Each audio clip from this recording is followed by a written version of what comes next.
Ça y est, tu t'es enfin décidé.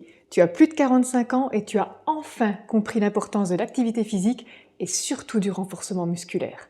Pleine de motivation, tu as fait une grosse séance de squat et le lendemain, impossible de descendre les escaliers. Tu marches comme un canard.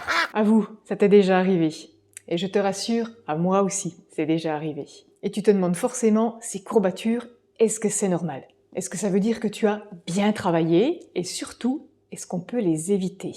On démêle tout ça dans cette vidéo. Et accroche-toi parce qu'on va détruire pas mal d'idées reçues sur les courbatures. Primo, les courbatures, c'est quoi? Leur petit nom scientifique, c'est DOMS, pour Delayed Onset Muscle Soreness. Mention spéciale pour mon accent anglais.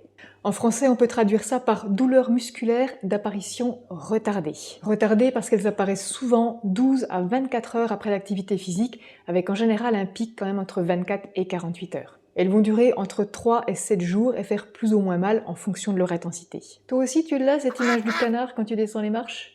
Ces courbatures, elles surviennent en général après une activité inhabituelle.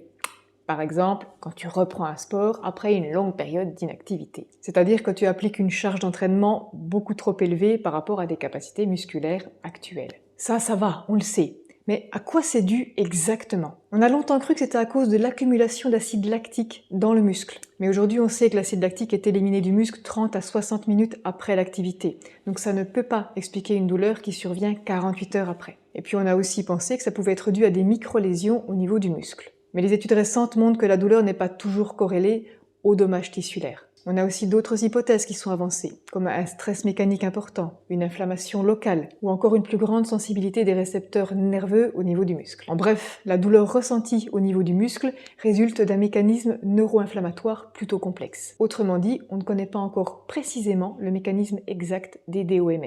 Mais ce qui est sûr, c'est que c'est bénin, donc t'as pas besoin de t'affoler, même si parfois tu es carrément en PLS. Maintenant, on a tout entendu le prof de sport du collège nous dire que si on avait des courbatures, c'est que on avait bien travaillé. Est-ce que c'est vrai? Non, clairement. Les études récentes montrent qu'il n'y a aucun lien entre l'hypertrophie musculaire et l'intensité des courbatures. Les DOMS vont avant tout être le signe d'un stress inhabituel et pas de l'efficacité d'un entraînement. Et à titre d'information, il existe d'ailleurs des activités qui provoquent plus de courbatures que d'autres. Le travail en excentrique, par exemple. L'excentrique, c'est la phase du squat où tu descends, c'est la descente d'escalier ou encore les fentes par exemple. Tu produis de la force en allongeant le muscle et en faisant ça, tu vas générer un stress mécanique important sur les unités contractiles de tes cellules musculaires. La bonne nouvelle, c'est qu'après une ou deux séances, même si elle est assez intense, ton muscle va mécaniquement devenir plus résistant aux dommages. Et donc tu auras de moins en moins de courbatures. Et maintenant qu'on sait et qu'on ne sait pas ce qui fait mal, c'est absolument inévitable quand tu reprends le sport après 45 ans. Parce que la question que tu te poses forcément, c'est est-ce que la chute hormonale a une influence sur la survenue et surtout sur l'intensité des courbatures? Bien en effet, les oestrogènes semblent avoir un effet protecteur sur le muscle. Ils pourraient limiter l'apparition des dommages liés à l'exercice. Lorsque les oestrogènes diminuent, les tissus musculaires pourraient être moins tolérants à une surcharge brutale. Mais garde à l'esprit que les courbatures ne sont pas du tout une fatalité liée à la ménopause. C'est surtout la conséquence d'une reprise trop brutale et mal dosée, et ça, c'est clairement corrigeable. Si tu gères bien ton effort, que tu restes régulière et surtout que tu augmentes progressivement ta charge d'entraînement, tu peux réduire fortement le risque de courbature. Le problème, c'est que doser son effort quand on ne sait pas exactement quelles sont ses capacités de départ, c'est un petit peu comme vouloir construire une maison sans évaluer d'abord la qualité du terrain. Ça risque de se casser la gueule. Et c'est exactement pour ça que moi je fais un bilan avant chaque accompagnement, pour savoir où tu en es, pour savoir ce que tu peux faire, ce que tu ne peux pas encore faire, et surtout pour savoir par où commencer pour ne pas te faire mal et ne pas te dégoûter. Parce que le risque en déclenchant de grosses courbatures juste après que tu te sois enfin motivé à reprendre le sport, c'est que tu abandonnes. Et ça, ce serait vraiment dommage. Donc si tu sens que tu as besoin de faire le point avec un professionnel avant de te remettre à bouger, tu peux réserver un appel avec moi. Le lien est juste ici dans la description. Donc, tu as fait ta séance de squat de l'enfer et maintenant les courbatures sont là. Donc qu'est-ce qu'on fait pour les faire partir le plus vite possible? On s'étire, comme le disait ton prof de sport au collège Vauban en 1993? Non, parce que les étirements n'ont aucun effet significatif sur les lésions. Et pareil, en prévention, ça n'a pas un effet énorme. Donc c'est pas la peine, après ta séance, de faire des étirements pour espérer éviter les courbatures.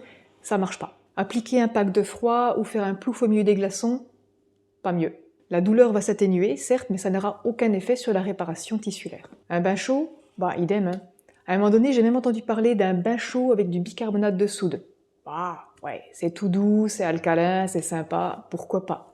Mais ça n'aura aucun effet sur la réparation tissulaire. Ça peut atténuer les douleurs, mais sur le tissu lui-même, pas d'effet. Alors un massage peut-être, ou même un automassage via les rouleaux, ben, pareil, ça va peut-être atténuer la douleur, donc la sensation douloureuse, la douleur perçue, mais ça ne va pas améliorer la qualité tissulaire. Donc tu as compris, toutes ces techniques, elles auront un effet sur la douleur perçue, mais pas sur les DOMS elles-mêmes.